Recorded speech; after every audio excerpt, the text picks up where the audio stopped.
McLaren believe they will make the biggest step forward of all teams in Formula One this season.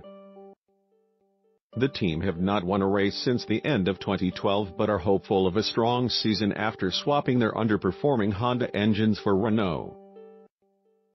McLaren Executive Director Zak Brown said, "We should be the team that has the biggest difference in grid position from last year to this year.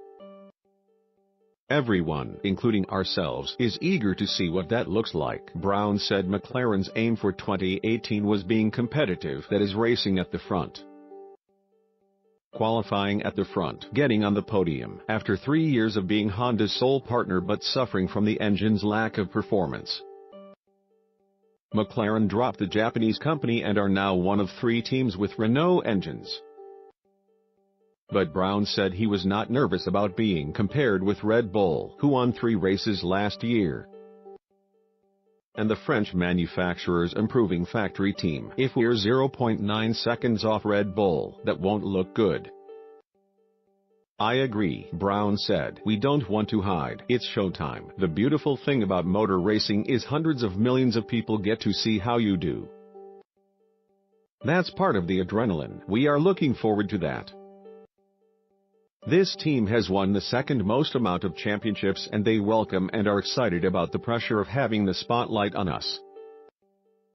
We will only want to hide if we are 0.9 seconds off Red Bull." Engineering Director Matt Morris said he was excited about the new season and testing themselves against Mercedes, Ferrari and Red Bull, and Chief Technical Officer Aerodynamics Peter Prodromou, who joined McLaren from Red Bull in late 2014, said, "It has been difficult for us last 3 years not having someone to measure yourself up against. It is a very positive thing that we have 2 first-class teams to measure ourselves against, and that is a very strong motivating factor for everyone in the workforce." Prodromou acknowledged that Red Bull had a bigger budget than McLaren but said he hoped they could make up in efficiency what they lacked in resources. "Perhaps we don't have the luxury to look at as many concepts as they do, but we are not feeling we have any excuses or disadvantage," he said. "Our aim is very much to compete with the 2 other Renault runners." Renault was regarded as the 3rd best engine in F1 last year, behind those of world champions Mercedes and their main rivals Ferrari.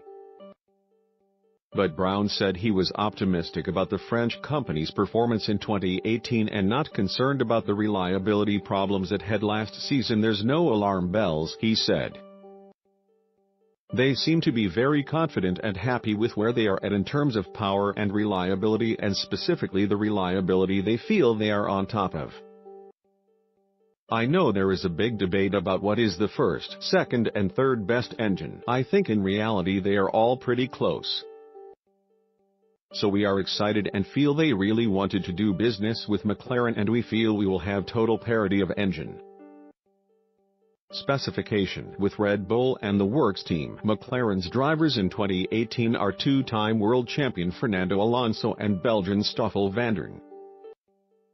Alonso is dovetailing his F1 commitments with an almost full program racing for Toyota in the World Endurance Championship, as part of his ambition to win the Le Mans 24 Hours and tick off another of motorsport's Triple Crown of victories at the Monaco Grand Prix, Le Mans and the Indianapolis 500. Brown dismissed suggestions this meant the 36-year-old's commitment to F1 was dropping. Brown said, "He races or drives every weekend, half the time under a different name when he's karting. He just wants to be in race cars. I think it keeps him fresh and focused. It is what he wants to do." Fernando is very well prepared, knows what it takes to be successful, and he wouldn't have taken on the commitment if he didn't think he could do both at the highest level. It is no other agenda than he wants to race and he wants to win.